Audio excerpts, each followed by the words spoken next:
कि जो इंडिया से आते हैं स्टूडेंट्स पढ़ने के लिए यूएस से या यूरोप, 70% यहीं रुक जाते हैं। और चाइना के जो स्टूडेंट्स आते हैं वो कहते हैं कि 80 से 90 वो इतनी तकलीफ उठा चुके हैं कि उन्हें लाइट के आने जाने, पानी के होने, पानी के गंदा साफ होने से फर्क ही नहीं पड़ता।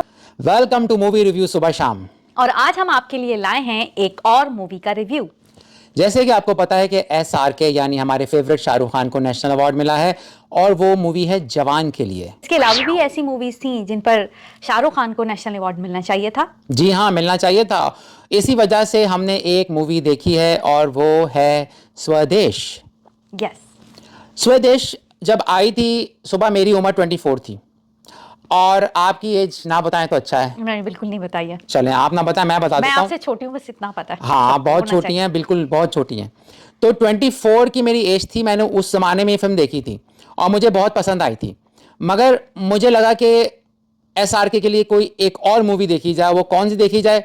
मैंने कहा यार ये इससे अच्छी मूवी कोई नहीं हो सकती, क्योंकि हम USA में रहते हैं और आजकल जो हालात बने हुए हैं डोनाल्ड ट्रंप के जीतने के बाद, लोगों को निकाला जा रहा है और मुहब्बल वतनी, पेट्रियाटिज़म, इंजीनियरिंग, ये सारी चीज़ देख के हमने इस मूवी का इंतखाब किया।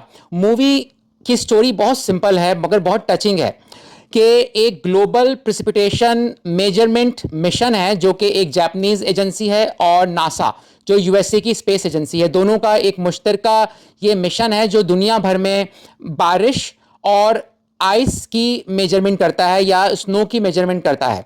तो इसको बेहतर बनाने के लिए ये लॉन्च करना चाहते हैं मिशन, जिसमें SRK काम कर रहे हैं नासा में बतौर साइंसदान, और उनकी जिम्मेदारी कि पूरी दुनिया में लोगों को इसका मैसेज दें, फंड्स इकट्ठे करें, लाभ लाभ लाभ। इसमें इतनी डीपली बताया नहीं गया, बस थोड़े 2 से 3 सीन है क्योंकि ज़्यादातर मूवी इंडिया में ही आपको नज़र आती है। तो इस मूवी से बहुत कुछ आप सीख सकते हो। इस फिल्म में आपको बहुत सारे सोशल इश्यूज नज़र आएंगे जो आज 20 साल के बाद भी और ख़राब हो गए हैं। ये नहीं कि बेहतर हुए, और ख़राब हो गए हैं। उनमें बड़ा इशू डिस्कस हुआ इस मूवी में, ब्रेन ड्रेन। तो ब्रेन ड्रेन के बारे में आप क्या समझती हैं? ब्रेन ड्रेन ये होता है कि आप अपना मुल्क छोड़ के किसी और मुल्क जो है वो चले जाते हो। इसमें ब्रेन ड्रेन इस तरह से है कि SRK चले जाते हैं नासा के लिए काम करने। ये नहीं फिल्म में बताया कि उन्होंने एजुकेशन कहाँ से हासिल की, कैसे हासिल की। तो फिल्म अपने टॉपिक पे रहती है। आपको अननेसेसरी, फिल्म है ही इतनी लंबी तो और चीज़ें वो डाल नहीं सकते थे, वरना ये पूरी 8 घंटे की वेब सीरीज बन जाती। तो इस फिल्म में SRK जो हैं वो अब उनको ब्रेन ड्रेन तो हो चुका कि इंडिया से एक अच्छा काबिल आदमी अमेरिका जाता है और अच्छी जॉब कर रहा है, लग्जरी लाइफ है उसकी। उनको नॉस्टैल्जिया होता है और उनको एक गिल्टी भी होता है। उनको गिल्टी इस बात पे होता है कि उनके पेरेंट्स ने इतना नहीं उनका देखा है जितना उस मौसी ने उनका ख्याल किया है। तो पेरेंट्स तो मर चुके हैं, लेकिन वो कहते हैं कि मैं वापस जाता हूं और अपनी मौसी को ढूंढता हूं। तो ब्रेन ड्रेन में आपको मैं बता दूं कि जो इंडिया से आते हैं स्टूडेंट्स पढ़ने के लिए यूएस से या यूरोप, 70% यहीं रुक जाते हैं। फिर वो H1B वीजे पे चले आते हैं, एम्प्लॉयमेंट शुरू कर देते हैं, शादी कर लेते हैं। और चाइना के जो स्टूडेंट्स आते हैं वो कहते हैं कि 80 से 90% वापस अपने मुल्क जाके खिदमत करते हैं। तो that makes a big difference कि जो टैलेंट है वो यूएस से सक करता है, खींचता है और वापस नहीं करता। यानी इसमें कहा जा सकता है कि बेहतरीन दिमाग जो है वो यूएस से या तो खरीद लेता है, इसको कह सकते हैं। और चाइना इसलिए ज्यादा आगे जा रहा है क्योंकि चाइना के लोग वापस चले जाते हैं और बहुत कम रुकते हैं, रीजन हमें नहीं पता। तो ब्रेन ड्रेन एक हमारे मुल्कों के लिए बहुत इशू है, चाहे पाकिस्तान हो, इंडिया हो, बांग्लादेश हो और जो भी हो। मगर ब्रेन ड्रेन होता क्यों है इस फिल्म में इतना डिस्कस नहीं किया गया, क्योंकि ये फिल्म पेट्रियोटिज्म पर, इसमें कहा गया है कि यार तुम्हें अपने मुल्क में ही काम आना चाहिए। तो ये रियलिटी है कि नहीं है जो फिल्म में दिखाया गया है? देखें, इस मूवी में ये दिखाया गया था कि शाहरुख खान को एकदम से एहसास तो होने लगता है, फिर जब वो वहां आके जो मसाइल देखते हैं उसमें फिर वो ये डिसाइड कर लेते हैं कि उन्हें उसी कंट्री में रहना चाहिए, यानी अपने ही मुल्क में जहां वहां लोगों को ज़रूरत है। लेकिन मेरा जो ख्याल है, हकीकत जो है ना, रियलिटी इससे डिफरेंट होती है। लोग जो हैं वो जब वो यहाँ आके एक मतलब कह सकते हैं कि यहाँ हर चीज़ प्रॉपर हो रही होती है, तो वो यहाँ की लाइफ जो लग्जरी लाइफ है उसमें ज़्यादा मगन हो जाते हैं। 100 में से कोई एक आदि होगा जो ऐसा दिमाग रखता हो कि नहीं, मुझे अपनी कंट्री में जाकर दोबारा वहाँ खिदमत करनी है, क्योंकि वहाँ जब वो जाता है तो इतना ज़्यादा मसाइल उसको होते हैं कि वो वहाँ सेट नहीं हो पाता। ये फिल्म गवर्नमेंट की जो नाअहली है उसको डिस्कस नहीं करती कि ऐसा हुआ ही क्योंकि SRK को जाना पड़ा। जो रूट कॉज है वो डिस्कस नहीं हो रहा। इस फिल्म में देशभक्ति दिखाई गई, पेट्रियोटिज्म दिखाया गया, मगर हम सब पेट्रियोटिक होते हैं अपने घर के लिए, क्योंकि अगर हमारे घर में भूख है तो भाई मैं पेट्रियोटिज्म का क्या करूंगा।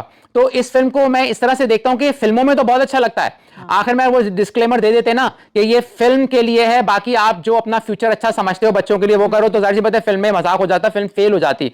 लेकिन मैं समझता हूं कि गवर्नमेंट को भी दिखाना चाहिए था इस फिल्म में कि उसकी क्या कमजोरी है, वो क्या एसआरके की हेल्प कर रही है। सारा अगर आप आवाम पर छोड़ दोगे तो गवर्नमेंट क्या कर रही है। उस फिल्म में गवर्नमेंट को तो दिखाया ही नहीं ना, जो कुछ भी गांव वाले कर रहे हैं वो अपनी मदद, ऐसा लग रहा था कि वो मूवी बनाई गई है कि लोग कुछ नहीं कर रहे हैं अपनी कंट्री के लिए। भाई लोग टैक्स दे रहे हैं लेकिन गवर्नमेंट क्या कर रही है, ये सवाल उठ ही नहीं रहा है। इस पे मैं आपको एक वाकया बताता हूं। एक वाकया यह है कि चाइना में अगर आप किसी से रास्ता पूछते हो तो वो आपको रास्ता बताता है, तो आप समझते हो ये बड़ा मेरे साथ नाइस है, इसकी टूटी फूटी इंग्लिश तब भी मेरी हेल्प कर रहा है। तो मैं कहीं किसी को सुन रहा था कि उसने बोला चाइनीज अगर आपको रास्ता बता रहा है तो वो आपको नहीं अपने आप को बचा रहा है, क्योंकि वहां जगह जगह कैमरे लगे हुए हैं, आपको जगह जगह नोटिस किया जा रहा है कि आपका सोशल बिहेवियर कितना अच्छा है, उस हिसाब से आपको पॉइंट्स मिलते हैं। अगर आपका सोशल बिहेवियर खराब है, आप शोर करते हो, हंगामे करते हो, हेल्प नहीं करते, तो आपकी रेटिंग गिरा देगी स्टेट जो गवर्नमेंट है, और आपको फिर खराब जगह घर मिलेगा, आपको अच्छे स्कूल में दाखिले बच्चों को नहीं मिलेगा। यानी गवर्नमेंट वहां पर आपके बिहेवियर को ठीक कर रही है। तो गवर्नमेंट को चाहिए कि ब्रेन ड्रेन को रोकने के लिए कोई ऐसी सैलरीज दे।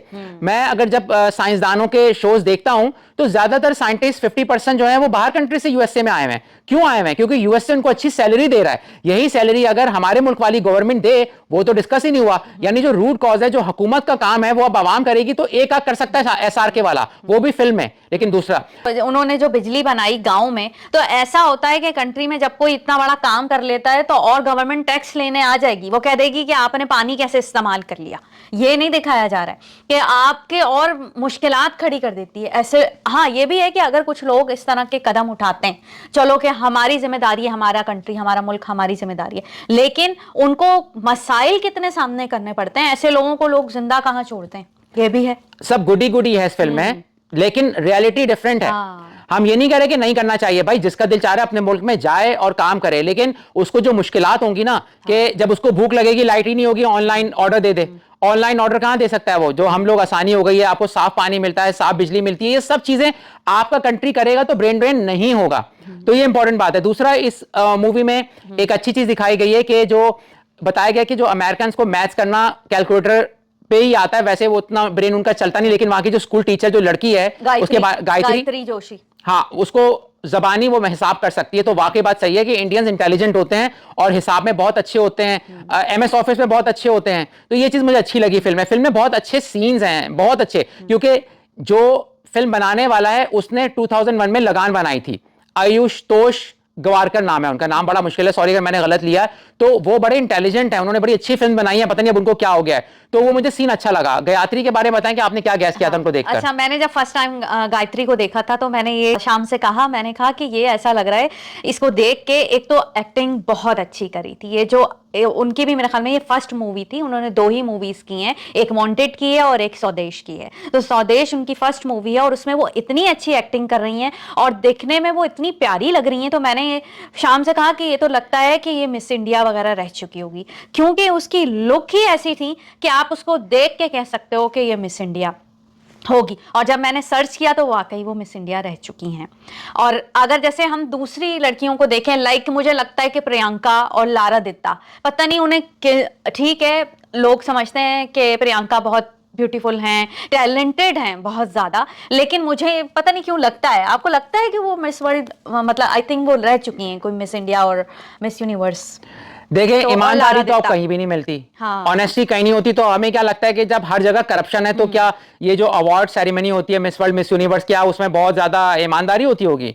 तो I always doubt these kind of awards. Okay. और गायत्री फिर एक्टिंग उन्होंने फर्स्ट क्लास की। उसमें जो ये जो जितनी भी नई लड़कियां हैं, जैसे मिस यूनिवर्स जो है वो सुष्मिता भी रह चुकी हैं, वो भी बहुत अच्छी एक्टर हैं। ये मिस इंडिया रह चुकी हैं, हाँ ऐश्वर्या भी रह चुकी हैं, इतनी अच्छी एक्टर हैं। ये जो आज की लड़कियां हैं, जितनी भी ये नेपो किड्स हैं, अपने मुंह पे सारा इन लोगों को इंजेक्शन ठुकवाने का होता है, बस ये एक्टिंग नाम को इनको नहीं अच्छा, है कि वो भी तो हैं, खूबसूरती में भी हैं। खूबसूरती is not the guarantee for successful acting. Why? Kriti Sanon हमें नहीं पसंद, हालांकि वो कितनी खूबसूरत टॉल है।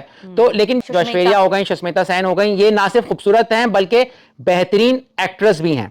अच्छा, इस फिल्म में कास्ट सिस्टम भी डिस्कस हुआ है। हाँ। बहुत अच्छे अंदाज से डिस्कस किया गया है कि जो एसआरके जब मनाना चाहते हैं कि आप अपने बच्चों को पढ़ाओ, तो बोलते हैं हमें कहाँ वो लोग लिफ्ट कराएंगे, और हमें तो वही बात है, वो सही बोलता है बच्चों का बाप के, हमें तो रोजी पेट ही नहीं भर सकते तो बच्चों को पढ़ाएंगे क्या।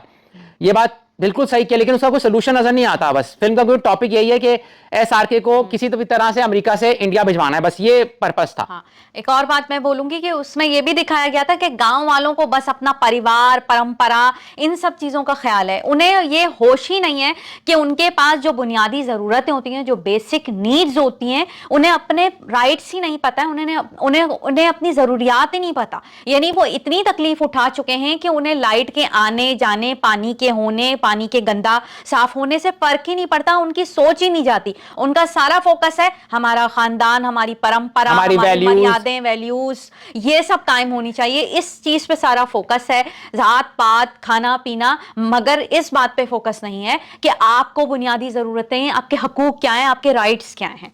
अच्छा, इस फिल्म में मुझे ये बात अच्छी लगी कि डायरेक्टर राइटर ने रियलिटी दिखाने के लिए एक तो असली नासा में शूटिंग की है कुछ सीन, और वाकई ये जो प्रोग्राम है ग्लोबल प्रिसीजन मेजरमेंट सिस्टम, ये वाकई बाद में फिर 2014 में लॉन्च भी हुआ। तो ये एक रियलिटी बेस्ड फिल्म है हम कह सकते हैं, और इंडियंस नासा में आपको बहुत नजर आएंगे। तो ये भी बात बेस्ड ऑन फैक्ट है, कोई आसमान से चीज नहीं आई, बहुत इंडियंस काम कर रहे होते हैं। अच्छा, इसमें कास्ट सिस्टम का हमने डिस्कस कर लिया, जहेज का बहुत अच्छा जिक्र हुआ है कि जब उससे बोलते हैं कि पेट्रियार्की को भी अच्छा दिखाया गया है कि वो जब रिश्ता आता है उसका, तो वो साफ बता देती है कि भाई मैं तो आगे कंटिन्यू अपनी टीचिंग करूंगी, और उनका ये ख्याल होता है कि दहेज लेके लड़की को आगे घर बिठाने, यानी एक ही दफा उससे अच्छी तरीके से ले लें आप दहेज, और सारी जिंदगी फिर इसको घर में बिठा के खिलाना है हमें, तो कीमत तो वसूलनी ही वसूलनी है। और वहां पे एसआरके खुश होता है क्योंकि उसको अच्छी लग रही है लड़की। हाँ। अच्छा, इसमें ये एक और चीज है कि हमें जो देखना पड़ेगी कि रिवर के नाम एसआरके को नहीं आते, तो उसमें भी एक बात है, आप बताइएगा कमेंट्स में कि क्या हमने जो स्कूल में पढ़ा होता है, जो रट्टे मारे होते हैं, सोशल स्टडीज, हिस्ट्री, क्या हमारी प्रैक्टिकल लाइफ में काम आता है, उसकी जगह कोई अच्छा कोर्स होना चाहिए, ये भी हमें सोचना पड़ेगा। उस वक्त तो सीन बहुत अच्छा लग रहा था कि बच्चों को रटा हुआ है, लेकिन वो बच्चे, उनका मुकाबला करें आप सिंगापुर स्कूल सिस्टम से या फिनलैंड के स्कूल सिस्टम से, तो वह रट्टा नहीं है। तो भाई रट्टा नहीं होना चाहिए, बल्कि क्रिटिकल थिंकिंग की एजुकेशन होनी चाहिए। वो भी एक तरह का दिखाया गया, लेकिन हमने उसको डिफरेंट अंदाज से लिया, क्योंकि हमारा काम आपको फिल्म की समरी देना नहीं है, बल्कि उसमें कुछ कीड़े निकाल के बताना भी है आपको। क्या कहती हैं इस बारे में आप? एक और बात दिखाई थी कि उसमें उन्होंने फौरन ही एक कामयाबी दिखाई थी कि गांव वालों ने बिजली बना ली। ठीक है, शाहरुख खान ने बिजली तो बना ली, लेकिन एकदम से खुशी के बाद उन्होंने गम दिखाया था कि उसमें जो बाबा जी होते हैं उनकी डेथ हो जाती है। यानी इंसान जो है सिवाय मौत के तकरीबन हर चीज का हल निकाल ही लेता है अगर वो कोशिश करे। इस पूरी मूवी का मैसेज ही यही था कि अगर आप इरादा कर लें तो आप सब कुछ कर जाते हो, सिवाय अपनी मौत को रोकने के। वो भी लोग कोशिश कर रहे हैं, मौत तक को रोकने की कोशिश की जा रही है। ये बात मैं कहूंगा कि इस फिल्म की डायरेक्शन आपको बोर नहीं होने देगी, और जहां आप बोर होने वाले होंगे, खटाट करके जावेद अख्तर का लिखा हुआ गाना आ जाता है, और वो बहुत मजा आता है। सॉन्ग्स तो बहुत थे, वाहिद मूवी थी जिसमें हम वाकई में सॉन्ग सुने चले जा रहे हैं। और एसआरके और जो गाने में एक्टिंग करके जान डालते हैं, अगर इन्हीं गानों में आप किसी और को रख लेते, अर्जुन कपूर को रख लेते, तो आप गाना फॉरवर्ड कर देते। तो जो फिल्म मेकिंग है वो एक पूरा टीम वर्क होता है। अगर अच्छा गाना लिखा है तो अच्छा गाना भी है, अच्छा म्यूजिक भी करना है, और उसको अच्छा परफॉर्म भी करना है। तो अच्छा, उसके अलावा इस फिल्म में 2-3 सीन और भी अच्छे डाले गए, जैसे जब एसआरके की जो हीरोइन है उनका रिश्ता तय हो रहा था, तो बाहर वो सिगरेट एक कश लेते हैं और सिगरेट को छोड़ देते हैं उसके लिए, यानी उनके लिए नशे की अहमियत नहीं, रिश्ते की अहमियत है। ये छोटे छोटे जो चीजें क्यूज होती हैं फिल्म में, उससे पता चलता है कि डायरेक्शन अच्छी है। और मुझे उसमें एक और सीन भी अच्छा लगा कि जब वो पहलवान को मनाने आते हैं, हेल्प मांगने आते हैं, तो पहलवान को पसीना आ रहा होता है और वो पसीना अपने हाथ पे एसआरके लगाते हैं। यानी किसी से काम निकलवाना हो तो उसको आपने बदबू खुशबू महसूस नहीं करनी, उसको अपना बाप बनाना है, जो एसआरके करते हैं, और वो पूरी फिल्म में उनकी हेल्प करता रहा है। क्योंकि मैंने अच्छी बात इस फिल्म में लगी कि एक टीम वर्क भी है, एसआरके अकेला कुछ नहीं कर रहा, और एसआरके अकेले फिल्म का टाइम नहीं ले रहा आपसे, स्क्रीन टाइम हीरोइन भी ले रही है, उनकी जो मासी है वो इतनी अच्छी एक्टिंग कर रही है, पार्टनर्स हैं, जो साथी एक्टर्स हैं, उनका भी रोल है कि खाली एसआरके ही नहीं दिख रहा या गायत्री ही नहीं दिख रही है, हर शख्स का रोल है, मौसी का भी रोल है, और टीचर, स्टाफ, लाइब्रेरी में जो लोग दिखाए जाने, सबको बारी बारी रोल अच्छे दिए गए हैं। तो हमें ऐसा लगता है कि नेशनल अवार्ड इस फिल्म पे मिलना चाहिए था, जवान पे मिला, बहुत अच्छी बात है, और ये कंट्रोवर्सी चल रही है। ठीक है दोस्तों, तो इस फिल्म को हम रेट करेंगे 7 आउट ऑफ 10, और जाहिर सी बात है फिल्म 20 साल पहले आई थी, मगर हम दोबारा इसका रिव्यू इसलिए कर रहे हैं कि इस फिल्म से बहुत कुछ सीखा जा सकता है कि ब्रेन ड्रेन अच्छी बात नहीं है। जो भी मुल्क के लोग होते हैं उनको अपने मुल्क में तरक्की करनी चाहिए अगर गवर्नमेंट उनको सारे बेनिफिट्स दे रही है, वरना हर बंदा भागना चाहता है मुसीबतों से, भूख से, बिजली के जाने से, बीमारी से। तो इन दी एंड आखिर में सुबह फिल्म का रिव्यू में कुछ कहना चाहेंगे आप? फिल्म मुझे स्वदेश बहुत पसंद आई है और इसी तरह हम आगे भी मूवीज का रिव्यू लेकर आएंगे जो हमने पास्ट में कभी देखी हैं और फिर अब हम उसका दोबारा से रिव्यू देंगे। बहुत शुक्रिया, टेक केयर, लाइक करना, शेयर करना और अगर सब्सक्राइब नहीं किया तो वो नहीं वो भी भूलिएगा। करना है। Take care, bye bye. Thank you so much.